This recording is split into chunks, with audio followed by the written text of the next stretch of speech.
Hello friends, welcome to mind blowing study.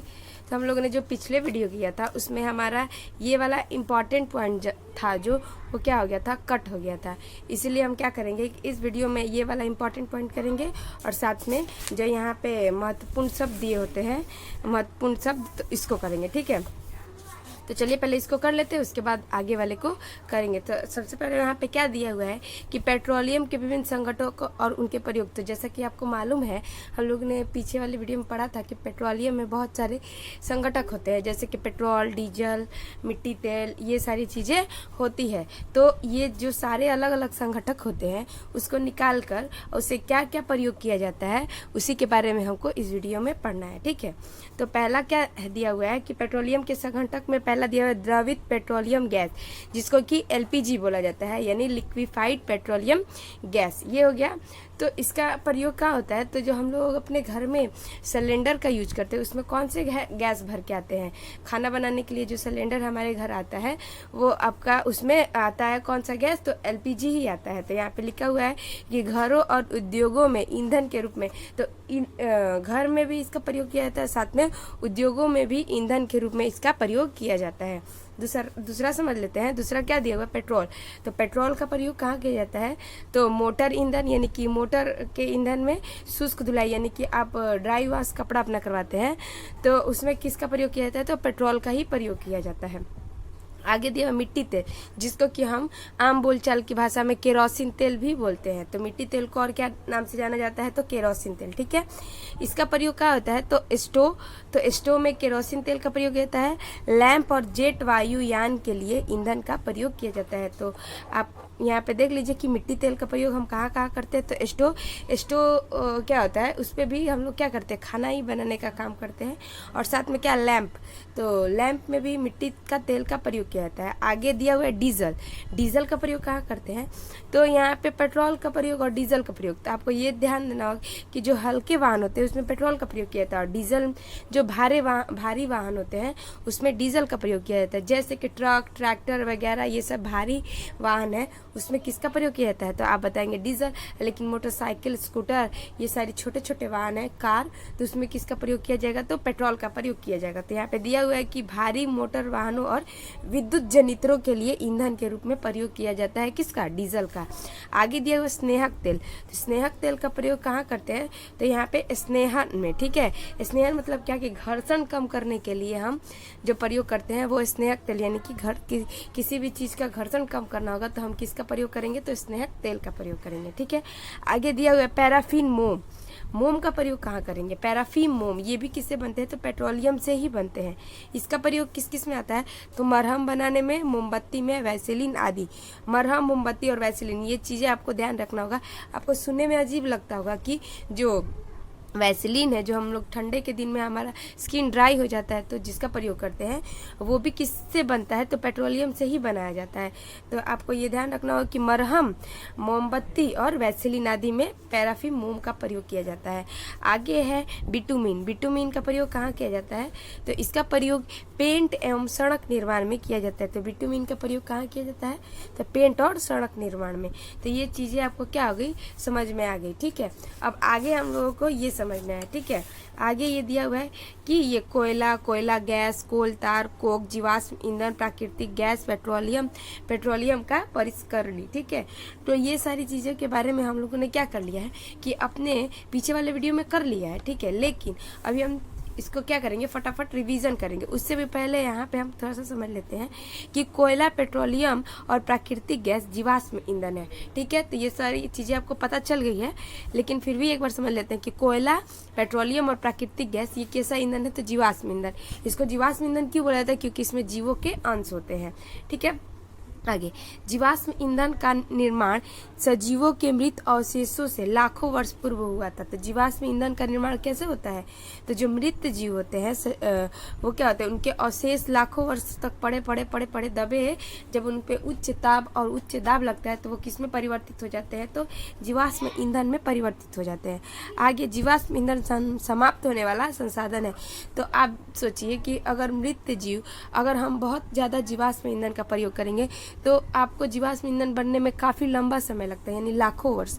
तो वो क्या हो जाएंगे, अगर हम हद से ज़्यादा प्रयोग करेंगे, जितना बन नहीं रहा है उससे ज़्यादा हम प्रयोग कर लेंगे तो क्या हो जाएगा, समाप्त हो जाएगा। लेकिन क्या है कि हमें क्या करना चाहिए कि जीवाश्म ईंधन का जब ज़्यादा ज़रूरत हो तभी इसका प्रयोग करना चाहिए। आगे, कोक, कोल तार और कोयला गैस कोयला से प्राप्त होता है। तो कोक और कोल तार और कोयला गैस ये तीनों चीज़ किससे प्राप्त होती है, तो कोयला से प्राप्त होती है। आगे, पेट्रोलियम के परिष्करण से, तो ये सारे चीज़ें क्योंकि पेट्रोलियम को परिष्कृत किया जाता है तो इससे क्या क्या चीज़ें मिलती है, तो पेट्रोलियम गैस, पेट्रोल, डीजल, मिट्टी का तेल, पैराफिन, मोम, स्नेहक तेल आदि प्राप्त होते हैं। तो ये सारी चीज़ें किससे प्राप्त होती है, तो पेट्रोलियम के परिष्करण से। ठीक है, आगे दिया हुआ है कि कोयला और पेट्रोलियम के संसाधन सीमित है। तो जो कोयला भी है वो क्या है, जीवाश्म ईंधन, और पेट्रोलियम भी क्या है, जीवाश्म ईंधन।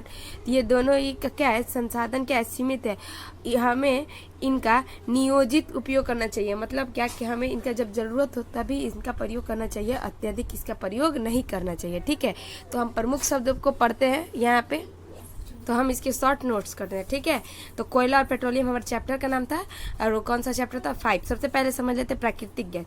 प्राकृतिक गैस कैसे कहते हैं, ये सभी संसाधन जो वो सभी संसाधन जो हमें प्रकृति में उपलब्ध होते हैं उसे क्या कहते हैं, प्राकृतिक संसाधन। ठीक है, प्राकृतिक संसाधन को व्याप्त रूप से 2 वर्गों में बांटा गया है। ठीक है, हम पूरे ही बुक को क्या कर रहे हैं, शॉर्ट रिविजन कर रहे हैं। ठीक है, तो हम जल्दी जल्दी कर लेते हैं इसको, और ये आपका क्या हो जाएगा, बहुत इंपॉर्टेंट भी रहेगा। ठीक है, प्राकृतिक संसाधन को 2 वर्गों में बांटा गया। कौन कौन, तो एक होता है अक्षय प्राकृतिक संसाधन, दूसरा का होता है समाप्त होने वाला प्राकृतिक संसाधन।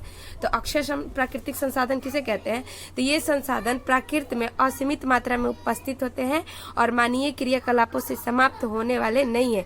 मतलब क्या कि अक्षय प्राकृतिक संसाधन किसको कहते हैं, वैसे संसाधन। ठीक है, तो ये क्या होता है कि ये मानवीय क्रियाकलापों द्वारा समाप्त होने वाला नहीं है, लेकिन कुछ ऐसे संसाधन होते हैं जो क्या होते हैं, मानवीय क्रियाकलाप द्वारा समाप्त होते हैं। तो अक्षय प्राकृतिक संसाधन में किसको रख सकते हैं, सूर्य का प्रकाश, वायु। अब सूर्य के प्रकाश को कितना भी प्रयोग कर लिए, क्या वो खत्म होने वाला है, तो आप बोलेंगे नहीं। वायु को कितना भी प्रयोग कर लीजिए, वो खत्म होने वाला है, तो नहीं। तो इसका मतलब क्या है कि ये वाले संसाधन क्या होते हैं, अक्षय प्राकृतिक संसाधन, मतलब कि ये खत्म होने वाले नहीं है। आगे है समाप्त होने वाले प्राकृतिक संसाधन। तो ये नाम से ही स्पष्ट है कि ये क्या हो जाएंगे, समाप्त हो जाएंगे। तो ये कह रहा है कि प्रकृति में इन स्रोतों की मात्रा सीमित है। तो ये भी प्राकृतिक संसाधन ही है, लेकिन इसकी मात्रा क्या है, सीमित है। ये मानवीय क्रियाकलापों द्वारा समाप्त हो सकते हैं। इन संसाधनों के उदाहरण में अगर लेंगे तो वन्यजीव, खनिज, कोयला, पेट्रोलियम, प्राकृतिक गैस आदि। तो ये सारे संसाधन को किस में रखा जाएगा, समाप्त होने वाले संसाधन। ऐसा नहीं है कि ये समाप्त हो जाएगा तो वापस प्राप्त नहीं होगा, प्राप्त हो सकता है, लेकिन क्या है कि इसे प्राप्त होने में वापस काफी लंबा समय लगता है। इसीलिए इसको किस में रखा गया है, तो समाप्त होने वाले प्राकृतिक संसाधन में रखा गया है। आई होप आपको यहाँ तक समझ में आया होगा। आगे हम लोग समझते हैं कि जीवाश्म ईंधन किसको कहते हैं।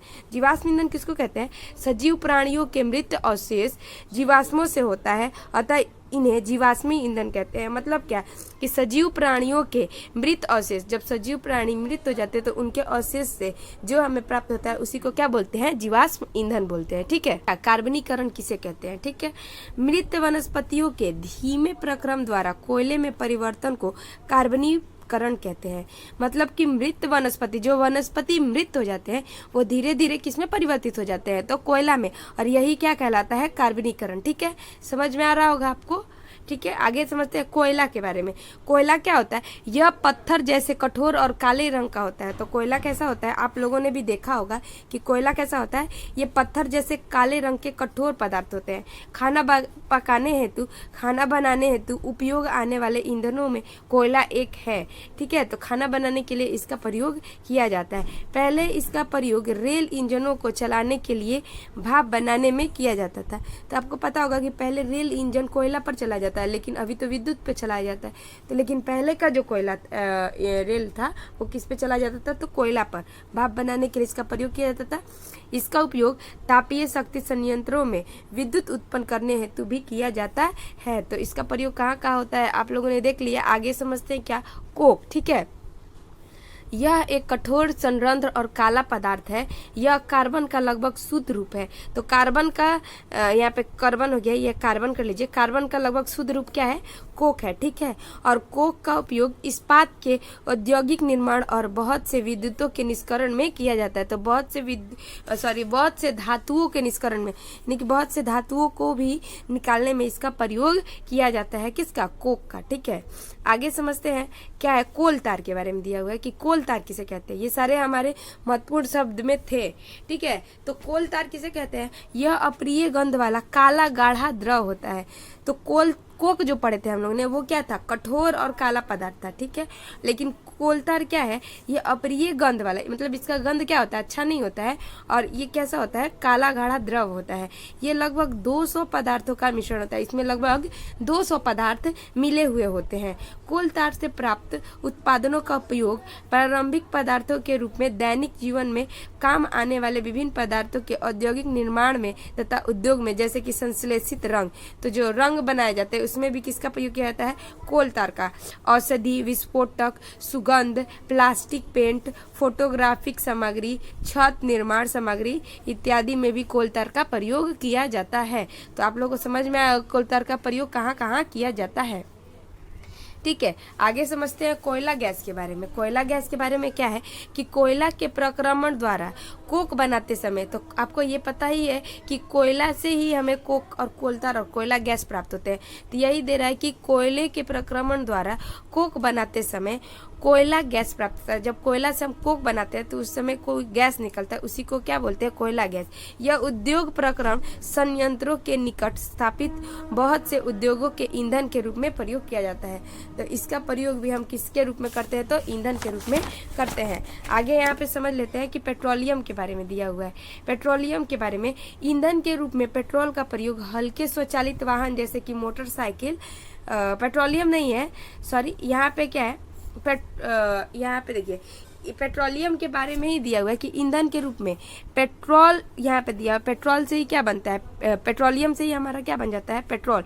तो ईंधन के रूप में पेट्रोल का प्रयोग हल्के स्वचालित वाहन जैसे मोटरसाइकिल, स्कूटर और कारों में होता है। भारी वाहन जैसे ट्रक और ट्रैक्टर को चलाने के लिए डीजल काम में आता है। ये ईंधन प्राकृतिक स्रोत से प्राप्त होते हैं, जैसे कि पेट्रोलियम, जिसे क्या कहते हैं, पेट्रोलियम। तो ये सारी चीजें हमें किससे प्राप्त होते हैं, पेट्रोलियम से, ठीक है। पेट्रोलियम शब्द की उत्पत्ति 2 शब्दों से हुई है। पहला है क्या, पेट्रा, और दूसरा क्या है, ओलियम। पेट्रा का अर्थ होता है चट्टान और ओलियम का अर्थ होता है क्या, तेल। क्योंकि ये जमीन के नीचे से प्राप्त होते हैं, क्योंकि ये जमीन के नीचे की चट्टान के मध्य से निकाला जाता है। तो आपको पता होगा कि ये पेट्रोलियम कहाँ से प्राप्त होता है, तो जमीन के नीचे चट्टानों के मध्य से, ठीक है। पेट्रोलियम परिष्करणी क्या होता है, तो समझते हैं पेट्रोलियम परिष्करणी क्या होता है। पेट्रोलियम गहरे रंग का तेलीय द्रव है, इसका गंध अप्रिय होता है। यह विभिन्न संगठनों जैसे कि पेट्रोलियम गैस, पेट्रोल, डीजल, स्नेहक तेल, पैराफिन, मोम आदि का मिश्रण होता है। पेट्रोलियम के विभिन्न संगठनों और प्रभाजकों को पृथक करने के प्रक्रम को, मतलब क्या कि पेट्रोलियम में बहुत सारे संगठक मिले होते हैं, इनको अलग करने की प्रक्रिया ही क्या कहलाता है, पेट्रोलियम परिष्करणी कहलाता है। तो यह कार्य क्या कहलाएगा, परिष्करणी, पेट्रोलियम परिष्करणी। प्राकृतिक गैस के बारे में समझते हैं क्या होता है। प्राकृतिक गैस एक महत्वपूर्ण जीवाश्म ईंधन है, क्योंकि इसका परिवहन पादपों द्वारा सरलता पूर्वक हो जाता है। प्राकृतिक गैस को उच्च दाब पर संपीड़ित प्राकृतिक गैस CNG के रूप में भंडारित किया जाता है। अब इसका प्रयोग परिवहन वाहनों में ईंधन के रूप में किया जा रहा है, क्योंकि यह क्या होता है, कम प्रदूषणकारी, और यह एक स्वच्छ ईंधन के रूप में प्रयोग किया जाता है। और तो आपको समझ में आ गया। आगे देखिए, ये वाली चीज़ें क्या हम लोगों ने अभी बुक में किया है शुरू ही में, तो इसलिए इसको अभी नहीं करते हैं। तो हमारा ये चैप्टर हुआ समाप्त। आपको अच्छा लगा वीडियो तो आप हमें लाइक और कमेंट करके बता सकते हैं। यहाँ तक वीडियो देखने के लिए आपका बहुत बहुत शुक्रिया।